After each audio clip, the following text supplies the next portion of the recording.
السلام علیکم ورحمۃ اللہ وبرکاتہ۔ بسم اللہ الرحمن الرحیم۔ محترم دوستو، کوئی شخص اگر ایسے علاقے میں پہنچ جاتا ہے یا کوئی ایسے علاقے میں ہے جہاں 2 دن 4 دن یا 1 ہفتہ مہینہ بھر رات ہی رات یا دن ہی دن مسلسل اتنا لمبا دن ہو جائے یا اتنی لمبی رات ہو جائے کہ ہفتہ یا مہینہ گزر جائے، تو کوئی اگر ایسے علاقے میں ہے تو ایسے لوگوں کے لیے حکم یہ ہے کہ وہ اپنے برابر کے ان کے قرب و جوار میں جو ممالک ہیں ان ملکوں میں دیکھے اسی کے ٹائم کے حساب سے روزہ رکھے، یا پھر 24 گھنٹے کا اندازہ کر لیں۔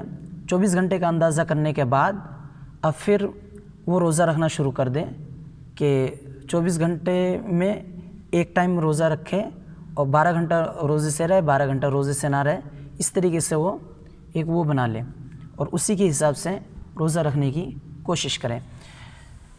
اللہ کے نبی صلی اللہ علیہ وسلم نے دجال کی جو حدیث ہے اس حدیث میں صحابی نے پوچھا تھا کہ اللہ کے رسول، کیا وہ جو پہلا دن سال بھر کے برابر ہوگا تو اس میں ہم ایک دن کی نماز پڑھیں گے یا سال بھر کی نمازیں پڑھیں گے؟ تو اللہ کے نبی نے سال بھر کی نماز پڑھنے کے تعلق سے حکم جاری کیا۔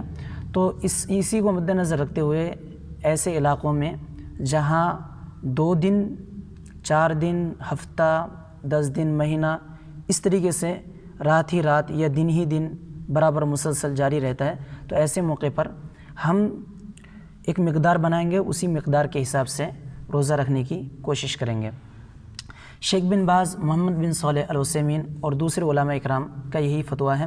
اللہ تعالیٰ سے دعا ہے کہ اللہ تعالیٰ ہمیں قرآن و سنت کے مطابق چلنے کی توفیق عطا فرمائے۔ السلام علیکم ورحمۃ اللہ وبرکاتہ۔